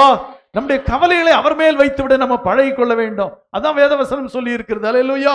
நீங்கள் ஒன்றை குறித்து கவலைப்படாதீங்கள், எல்லாவற்றையும் தேவனுக்கு தெரியப்படுத்துங்கள், கவலைகளை எல்லாம் அவர் மேல் வைத்து விடுங்கள். அல்லேலூயா, அல்லேலூயா. கடைசியாக வாழ்க்கையில கண்ணீர் விட, இந்த கவலை வரும்போது கண்ணீர் வரும். ஆனா வேதம் சொல்லி இருக்கிறது, அவர் உங்களுடைய கண்ணீரை காண்கிற தேவன். அல்லேலூயா, அல்லேலூயா. நிறைய நேரம் ஆண்களா இருக்கட்டும், பெண்களா இருக்கட்டும், தனிமையில அழுகிற நேரங்கள் நிறைய இருக்குது. தனிமையில அழுகிற நேரங்கள், தனிமையில கண்ணீர் விடுகிற நேரங்கள். ஏனென்றா நம்ம ஒன்றை புரிந்து கொள்ள வேண்டும், நம்முடைய வாழ்க்கையிலும் கண்ணீர் விடுறோம், ஆனா நம்முடைய கண்ணீரை காண்கிற ஒரு தேவன் இருக்கிறார். அல்லேலூயா. 2 ராஜாக்கள் 20ஆம் அதிகாரம் 5ஆம் வசனத்திலே வாசிக்கிறோம். 2 ராஜாக்கள் 20ஆம் அதிகாரம் 5ஆம் வசனத்திலே, நீ திரும்பி போய் என் ஜனத்தின் அதிபதியாகிய எசேக்கியாவை நோக்கி, உன் தகப்பனாகிய தாவீதின் தேவனாயிருக்கிற கர்த்தர் சொல்லுகிறது என்னவென்றால், உன் விண்ணப்பத்தை கேட்டேன், உன் கண்ணீரை கண்டேன், இதோ நான் உன்னை குணமாக்குவேன். கண்ணீரை கண்டேன், இதோ நான் உன்னை குணமாக்குவேன். அல்லேலூயா, அல்லேலூயா. பலவீன நேரங்கள்ல யார்கிட்ட சொல்றதுன்னு தெரியல. இப்போ எல்லாம் பலவீனத்துக்கு ஆஸ்பத்திரிக்கு போகாம இருந்தா தப்பிச்சோம். ஆஸ்பத்திரிக்கு போகாம இருந்தா தப்பிச்சோம். கூடுமானவரை 90% நம்மளையே கொஞ்சம் சரி பண்ணிக்கணும். ஏன்னா போனா அவ்வளவுதான். அவ்வளவு பணம் மட்டுமல்ல, எவ்வளவு வேதனை. பாலியேட்டிவ் கேர் அப்படின்னு ஒன்று இருக்கு. கடைசி நாட்களே வியாதிப்பட்டவர்கள், அவர்கள் மருத்துவர்களால் வேதனைப்படுவதை விட அவங்களை அப்படியே விட்டுறலாம், அவங்க வேதனைக்கு மட்டும் ஏதாவது மருந்து கொடுக்கலான்னு ஒரு கேர் இருக்குது. அது சரின்னு சொல்லியிருக்காங்க. என்றால் மருந்துகளும் டாக்டர்களும் நமக்கு ஒரு விதத்தில் சுகத்தை கொடுத்தாலும் இன்னொரு விதத்தில் அவர்கள் நமக்கு வேதனையை கொடுக்கிறார்கள். எவ்வளவு வேதனைப்படணும். நீங்க ஐசியூல இருக்கவங்களை பார்த்துருக்கீங்களா? இங்க ஒரு டியூப், இங்க ஒரு டியூப், இங்க ஒரு டியூப், இந்த காலில் 2 இது, அப்படியே படுத்திருப்பாங்க. எவ்வளவு வேதனையான காரியம் தெரியுமா? அல்லேலூயா. ஆனால் கர்த்தர் நம்முடைய கண்ணீரை காண்கிறவர். நான் உன்னை குணமாக்குறேன் சொன்னார். எவ்வளவு ஆறுதலான வார்த்தை பாருங்க. வியாதியின் நேரத்தில், கண்ணீரின் நிலையில என்னுடைய கண்ணீரை காண்கிற ஒருவர் இருக்கிறார், என்னுடைய கண்ணீரை துடைக்கிற ஒருவர் இருக்கிறார். ஏசாயா 25:8 சொல்லப்பட்டிருக்கிறது, கர்த்தர் தாமே உங்களுடைய கண்ணீரை எல்லாம் துடைப்பார். அல்லேலூயா. கண்ணீர் வரும்போது ஆண்டவர்கிட்ட சொல்லுங்க, நீங்க தான் என்னை கண்ணீரை துடைக்கிறவர். இந்த உலகத்தில் என்னுடைய என்னுடைய பிள்ளைகள் இல்லை, என்னுடைய கணவன் இல்லை, என்னுடைய உற்றார் ஒருவன் யாரும் என்னுடைய கண்ணீரை துடைக்கிறதுக்கு இல்லை, ஆனா என்னுடைய கண்ணீரை துடைக்கிற ஒருவர் இருக்கிறீர். அல்லேலூயா, அல்லேலூயா. அவர் மரணத்தை ஜெயமா விழுங்குவார். கர்த்தராய் தேவன் எல்லா முகங்களிலிருந்து கண்ணீரை துடைத்து தமது ஜனத்தின் நிந்தை நீக்கி பூமியில் இராதபடிக்கு முற்றிலும் நீக்கி விடுவார். அல்லேலூயா, அல்லேலூயா. நிந்தைகள், அவமானங்கள், பாடுகள், குறைவுகள் இவள் நிமித்தமாக நாம் கண்ணீர் விட்டால் இந்த வசனம் நமக்கு போதுமானது. கர்த்தர் தாமே உங்களுடைய கண்ணீரை எல்லாம் துடைப்பார். வேற மனுஷங்க கண்ணீர் துடைக்க இருக்க மாட்டாங்க. ஒருவேளை கண்ணீர் விடும்போது வந்தா கூட இன்னும் கண்ணீர் விடும் விதமாகத்தான் எல்லாம் பேசுவாங்க. ஆனா வெளிப்படுத்தின விசேஷம் 21ஆம் அதிகாரம் 4ஆம் வசனத்திலே சொல்லப்பட்டிருக்கிறது. வெளிப்படுத்தின விசேஷம் 21ஆம் அதிகாரம் 4ஆம் வசனம், அவருடைய கண்ணீர் யாவையும் தேவன் துடைப்பார். அவருடைய கண்ணீர் யாவையும் தேவன் துடைப்பார். அல்லேலூயா, அல்லேலூயா. கர்த்தர் நம்முடைய கண்ணீரை எல்லாம் துடைப்பார். நான் ஏன் இதெல்லாம் சொல்லிட்டு இருக்கேன்னா, மனித வாழ்க்கையில இவைகள் வரும். எல்லாவற்றுக்கும் ஒரு காலம் உண்டு என்று சொல்லப்பட்டிருக்கிறபடி, பாடுகள் படுவதற்கு ஒரு காலம், உபத்திரப்படுவதற்கு ஒரு காலம், பலவீனங்களில் இருப்பதற்கு ஒரு காலம், கண்ணீர் விடுவதற்கு ஒரு காலம், துக்கப்படுவதற்கு ஒரு காலம், இன்னும் மரணம் நேரிடுவதற்கு ஒரு காலம், இதெல்லாம் உண்டு. ஆனால் அந்த நேரத்தில் எல்லாம் இந்த வேத வசனங்கள் உங்களுடைய மனதிலே வர வேண்டும். இங்க இந்த வேத வசனத்தின் மூலமாக நீங்கள் உங்களை தேற்றிக் கொள்ள வேண்டும். ஏனென்றால் உங்களை தேற்றுவதற்கு இந்த உலகத்தில் எந்த மனிதனும் இல்லை. ஒரு காலம் இருந்தது, நம்முடைய முன்னோர்கள் வயதானவர்கள் எல்லாம் நம்மை தேற்றுவார்கள். இன்னைக்கு அப்படி வயதானவர்கள் இல்லை, அப்படி தேற்றுவர்களும் இல்லை. நாமளே நம்மை தேற்றிக் கொள்ள வேண்டியதா இருக்கிறது. அப்படி தேற்ற வேண்டுமானால் இந்த வேத வசனங்கள் நமக்கு தெரிந்திருக்க வேண்டும். அல்லேலூயா, அல்லேலூயா. வேதம், அல்லேலூயா. அவருடைய கண்ணீர் யாவையும் தேவன் துடைப்பார். அல்லேலூயா. ஆமா, நம்முடைய கண்ணீரை துடைக்கிற ஒரு தேவன் இருக்கிறார். அல்லேலூயா, அல்லேலூயா. அதற்கு பிறகு துக்கம். வாழ்க்கையில பல துக்கங்கள் வந்துதான் கண்ணீர் வருகிறது. ஆனால் துக்கப்படும் போது ஒன்றை மட்டும் நீங்க மனதில் வைத்துக் கொள்ள வேணும். இந்த வேதம் என் மனமகிழ்ச்சியா இருந்திருந்தால் என் துக்கத்திலே நான் அழிந்து போயிருப்பேன். 119 சங்கீதம் 92 வசனம் சொல்லப்பட்டிருக்கிறது. இந்த வேதம் என் மனமகிழ்ச்சியா இராதிருந்தால் என் துக்கத்திலே அழிந்து போயிருப்பேன். அல்லேலூயா. வேதம் மனமகிழ்ச்சியை கொடுக்கக்கூடியது. அதனால திரும்ப திரும்ப வேதத்தை படியுங்கள், வேதத்தை வாசியுங்கள், வேதத்தை தியானியுங்கள். வேதபாட போட்டி இதெல்லாம் வைப்பதற்கு காரணம் என்னவென்றால் துக்கத்தின் நேரத்தில் நமக்கு மகிழ்ச்சியை கொடுக்கிற ஒரே ஒரு ஔஷதம் இந்த வேத வசனம் மட்டும்தான். அல்லேலூயா. உமது வேதம் என் மனமகிழ்ச்சியா இராதிருந்தால் என் துக்கத்திலே அழிந்து போயிருப்பேன். ஆமா, இந்த வேதம் மட்டும் நமக்கு மனமகிழ்ச்சியை கொடுக்கவில்லை என்றால் வாழ்க்கையில அழிந்து போயிருவோம். அதனால துக்கம் வரும்போது இந்த வேதத்தை தேடுங்கள், இந்த வேத வசனத்தை தியானியுங்கள். ஏதோ ஒரு இடத்துல உங்களுக்காக ஒரு வார்த்தை இருக்கும். அந்த வார்த்தை உங்களை தேற்றும், அந்த வார்த்தை உங்களை உணர்த்தும், அந்த வார்த்தை உங்களை தூக்கிவிடும், அந்த வார்த்தை உங்களுடைய கண்ணீரை துடைக்கும். அது உங்களுக்கு நன்மை செய்யும். இந்த வேத வசனம் அதுக்காகத்தான் வேத வசனத்தை வாசியுங்கள். அல்லேலூயா, அல்லேலூயா, அல்லேலூயா. நமக்கு இங்கே ஒரு வசனம் வைக்கப்பட்டிருக்கிறது. உங்கள் துக்கம் என்னமாய் மாறும்? சந்தோஷமாய் மாறும். அல்லேலூயா. கண்டிப்பாக துக்கமும் நிரந்தரம் அல்ல. இங்க நான் சொல்லிக் கொண்டிருக்கிற ஒன்றும் நிரந்தரம் அல்ல. இவையெல்லாம் மாறும். உங்கள் துக்கம் சந்தோஷமாக மாறும். அல்லேலூயா. துக்கம் வரும்போது சொல்லுங்க, இந்த துக்கம் எனக்கு சந்தோஷமாய் மாறும். என்னுடைய துக்கத்தை சந்தோஷமாய் மாற்றுகிற ஒரு தேவன் இருக்கிறார். அல்லேலூயா. அவரைத்தான் நான் தெய்வமாய் கொண்டிருக்கிறேன். கடைசியாக மரணம். அல்லேலூயா. மரணம் என்ன? அல்லேலூயா. மரணம் வரும்போது பயப்படக்கூடாது. ஏனென்றால் சங்கீதக்காரன் 23:4 சொல்லி இருக்கிறார், நான் மரண இருளின் பள்ளத்தாக்கில் நடந்தாலும் பொல்லாப்புக்கு பயப்படேன். மரணம் வரும்போது ஒருத்தரும் பயப்படக்கூடாது. அல்லேலூயா, அல்லேலூயா. மரணத்தை சந்தோஷமா எதிர்கொள்வதற்கு ஒரே ஒரு காரணம் என்ன தெரியுமா? இங்கே நான் இந்த இடத்தை விட்டு நான் போனாலும் இன்றைக்கு நான் என் தேவனிடத்தில் என் நித்தியத்தை கழிப்பேன். அல்லேலூயா. இங்கிருந்து போறேன், என் ஆண்டவரிடத்தில் போறேன், என்னை நேசிக்கிற ஆண்டவரிடத்தில் போறேன், எனக்காக ஜீவனை கொடுத்த ஆண்டவரிடத்தில் போறேன். அது எனக்கு மகிழ்ச்சி. அல்லேலூயா. யோசித்து பாருங்க, இங்கிருந்து ஒருவேளை உங்களுக்கு அமெரிக்காவுக்கோ இங்கிலாந்து தேசத்துக்கோ இன்னொரு வெளிநாட்டுக்கோ நல்ல ஒரு நாட்டிற்கு போவதற்கான உங்களுக்கு ஒரு ஸ்லாக்கியம் கிடைச்சா நீங்க சந்தோஷமா இருப்பீங்களா, இருக்க மாட்டாங்களா? வேதம் இன்னைக்கு கணக்கெடுப்பு சொல்லுகிறது, ஒவ்வொரு வருடமும் குறைந்தபட்சம் 3 லட்சம் பேர் இந்தியாவிலிருந்து வெளிநாட்டிலே குடியேறுகிறார்களாம். ஏன்னா அங்கே நல்ல சம்பளம், நல்ல இயற்கை சூழ்நிலைமைகள், அங்கே இருக்கிற எல்லாமே சுத்தமா இருக்கிறது, வாழ்க்கை தரம் உயர்ந்திருக்கிறது. குறைந்தபட்சம் 3 லட்சம் பேர் இந்தியாவிலிருந்து ஒவ்வொரு வருடமும் வெளிநாட்டிலே குடியேறுகிறார்களாம். ஏன்? அந்த நாடு நல்லது. அல்லேலூயா. அதே போல தாங்க நமக்கு அமெரிக்காவும் லண்டனும் இல்ல முக்கியமான நாடு, அதுதான் மகிழ்ச்சியான நாடு இல்ல. நாம இன்றைக்கு இந்த கண்களை மூடுவோமானால் நாம் தேவனோடு கூட இருப்போம். அல்லேலூயா. பவுல் சொல்லுகிறார், இந்த தேகத்தை விட்டு குடிபோக எனக்கு என்ன உண்டு? அல்லேலூயா, ஆசை உண்டு. அல்லேலூயா. இந்த தேகத்தை விட்டு குடிபோகவும் கர்த்தரிடத்தில் குடியிருக்கவும் விரும்புகிறேன்கிறாரு. அல்லேலூயா. அப்படியானா மரணத்தை விரும்புகிறேன்னு சொல்றாரு. மரணம் எனக்கு சந்தோஷம் சொல்றாரு. அதனாலதான் அவர் சொன்னாரு, கிறிஸ்து எனக்கு ஜீவன், சாவு எனக்கு ஆதாயம். அல்லேலூயா. என்ன அது அவருக்கு சந்தோஷம்?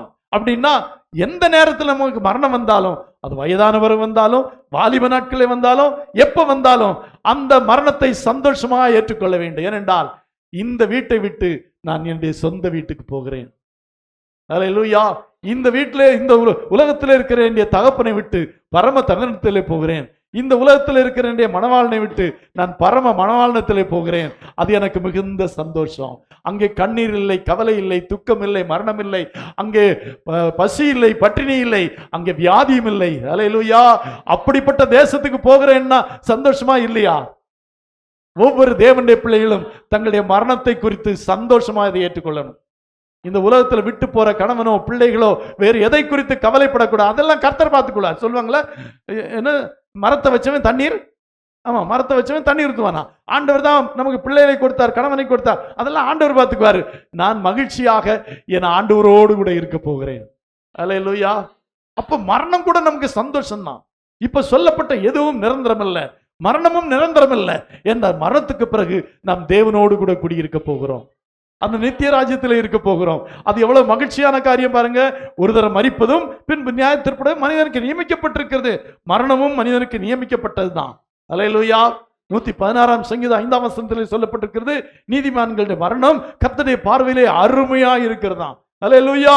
கர்த்தருடைய பார்வையிலே அது அருமை என்றால் நம்முடைய பார்வையிலே அது அருமையா தான் இருக்கணும்.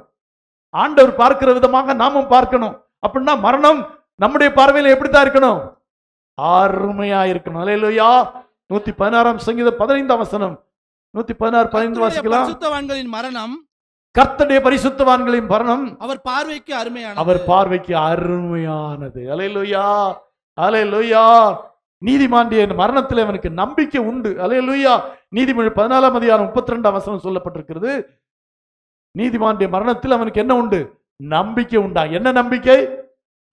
நான் போகிற இடத்துல மரணம் இல்லை, நான் போகிற இடத்துல துக்கம் இல்லை, நான் போகிற இடத்துல கண்ணீர் இல்லை, நான் போகிற இடத்துல பசி இல்லை, நான் போகிற இடத்துல தாகம் இல்லை, அங்க எப்போதுமே மகிழ்ச்சி. அல்லேலூயா. நீதிமானோ தன் மரணத்தில் நம்பிக்கையுடையவனாயிருக்கான். கடைசியா அதுதான், நம்ம மரணத்தை கண்டும் பயப்படக்கூடாது, மரணத்தின் வேளையிலே சந்தோஷமா இருக்கணும், மரணத்தை சந்தோஷமா ஏற்றுக்கொள்ளணும். ஏண்டா நான் என் பரம பிதாவோடு இருக்க போகிறேன், இந்த ஆத்தும மணவாளனோடு கூட இருக்க போகிறேன், நான் சந்தோஷமா இருக்க போகிறேன். இனி கண்ணீர் இல்லை, கவலை இல்லை, துன்பம் இல்லை, துக்கம் இல்லை, மரணம் இல்லை. அல்லேலூயா. நித்திய காலமாக என்னை மீட்டுக் கொண்ட இயேசுவோடு கூட இருக்க போகிறேன். அல்லேலூயா. அல்லேலூயா. அப்போ இந்த உலகத்துல நம்ம எதை குறித்தும் கவலைப்படாதபடி எல்லாவற்றையும் ஆண்டவருடைய சமூகத்தில் ஒப்பு கொடுத்து நம்ம மகிழ்ச்சியாய் வாழணும். கர்த்தர் நமக்கு உதவி செய்வாராக. அல்லேலூயா. அல்லேலூயா. ஆமா, கண்களை மூடி ஜெபிப்போம். Thank you Jesus. மிக முக்கியமான ஒரு செய்தி இது. ஏன்னா உலகத்துல எல்லாருக்கும் பாடுகள் வருது, உபத்திரவங்கள் வருது, பலவீனங்கள் வருது, கவலைகள் வருது, கண்ணீர் வருது, துக்கம் வருது. அதற்கு பிறகு கடைசியாக மரணமும் வருகிறது. ஆனால் இந்த மரணம் கூட நிரந்தரமானதல்ல. மரணத்துக்கு பிறகு ஒரு நியாயத்துக்கு தீர்ப்புக்கு பிறகு ஒரு வாழ்க்கையும் இருக்கிறது. என்றென்றும் அவரோடு கூட இருக்கும் ஸ்லாக்கியம். அதனால ஒரு காலம் பாடுகள் வந்த உடனே பதறக்கூடாது, உபத்திரம் வந்த உடனே சோர்ந்து போகக்கூடாது, பலவீனங்கள் வந்த உடனே பலவீனன் ஆய்விடக்கூடாது, கவலைகள் வந்த உடனே நம்முடைய வாழ்க்கையில மனமடிந்து விடக்கூடாது, கண்ணீர் வரும்போதும் கூட சோர்ந்து போகக்கூடாது. துக்கம் வந்தாலும் அவருடைய வேதம் எனக்கு மனமகிழ்ச்சின்னு சொல்லணும். மரணத்தை கண்டாலும் நான் பயப்பட மாட்டேன். மரணம் கூட நிரந்தரமானதல்ல என்றால் மரணத்துக்கு பின்பு நமக்கு ஒரு வாழ்க்கை.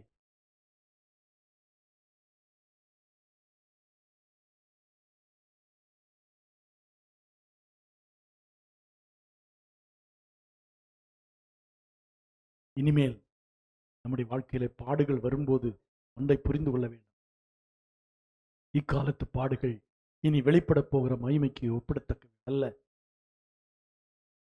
நான் அவரோடு பாடுகளை சகிக்கிறேன், அவரோடு கூட ஆளுகையும் செய்வேன்.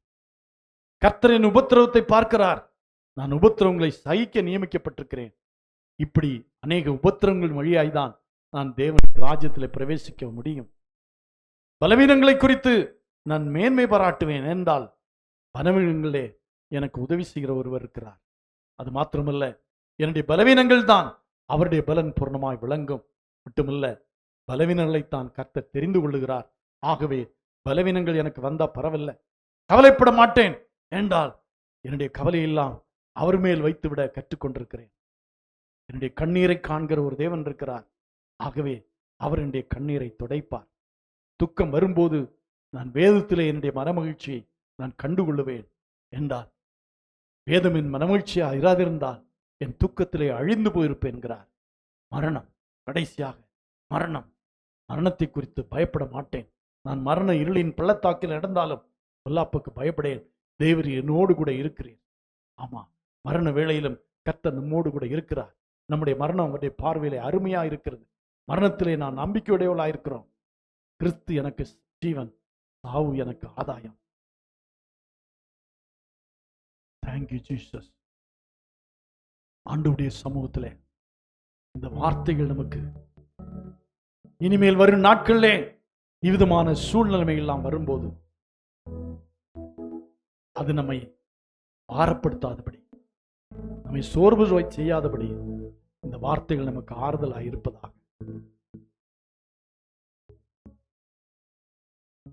ஹல்லேலூயா, ஹல்லேலூயா, ஹல்லேலூயா. ஓ ஹல்லேலூயா, ஹல்லேலூயா. அநேக வேளையிலே இந்த மாதிரியான சூழ்நிலைமைகள் தானே நம்ம சோர்ந்து போனோம். இப்படி சோர்ந்து போய் கொண்டிருக்கிறோம். சோர்ந்து போகாதிருங்க. அவர் உங்கள் பட்சத்திலே இருக்கிறார். அவர் உங்களுடைய கண்ணீரை காண்கிறவராய் இருக்கிறார். அவர் உங்களை தேற்றுகிறவர். அவர் உங்களை கவலைகளை எல்லாம் அவர் மேல் ஏற்றுக்கொள்ளுகிறவர். அவர் உங்களுக்காகவே உங்களை கண்ணோக்கி பார்த்து கொண்டிருக்கிறார். அவருடைய சமூகத்திலே நீங்கள் உங்களை அர்ப்பணித்தீர்களானால் இந்த எல்லா சூழ்நிலைமையிலும் அவர் உங்களை நடத்துவார். அவர் போதுமானவராய் இருக்கிறார். எங்களை மிகவும் அன்பாய் நேசிக்கிற எங்கள் நல்ல பிதாவே, இந்த காலை வேளைக்காக நாங்கள் உமக்கு நன்றி செலுத்துகிறோம். இந்த காலை வேளையில எங்களுக்கு கொடுத்த நல்ல ஆராதனைக்காக, நல்ல வார்த்தைகளுக்காக நன்றி. இந்த வார்த்தையின் மூலமாய் நாங்கள் ஒருவரை ஒரு தேற்றும் இந்த வார்த்தைகள் எங்களுக்கு ஆசீர்வாதமாக இருக்கும். எங்களுக்கு உதவி செய்ய வேண்டும் என்று நாங்கள் ஜெபிக்கிறோம். இந்த வார்த்தைகளை சத்துரு எடுத்து போடாதபடி வாழ்க்கையிலே பாடுகளும் உபத்திரவங்களும் ஆண்டவரே பலவீனங்களும் ஆண்டவரே துக்கமும் கண்ணீரெல்லாம் வரும்போது இந்த வார்த்தைகள் எங்களை தேற்றட்டும், எங்களை நடத்தட்டும், எங்களை ஆசீர்வதியும், உம்முடைய நாமத்தை மையப்படுத்தும். வந்த ஒவ்வொரு பிள்ளைகளையும் ஆசீர்வதிப்பீராக. அவருடைய வாழ்க்கையில் இந்த விதமான சூழ்நிலை எல்லாம் வரும்போது கர்த்தர் அவர்களை ஆசீர்வதித்து அவளை பலப்படுத்தி உமக்கு சாட்சியாய் நிறுத்துவீராக, ஆசீர்வதிப்பீராக. இயேசுவின் மூலம் ஜெபங்களும் பிதாவே, ஆமென். கர்த்தருடைய பரிசுத்த நாமத்துக்கு மகிமை உண்டாவதாக.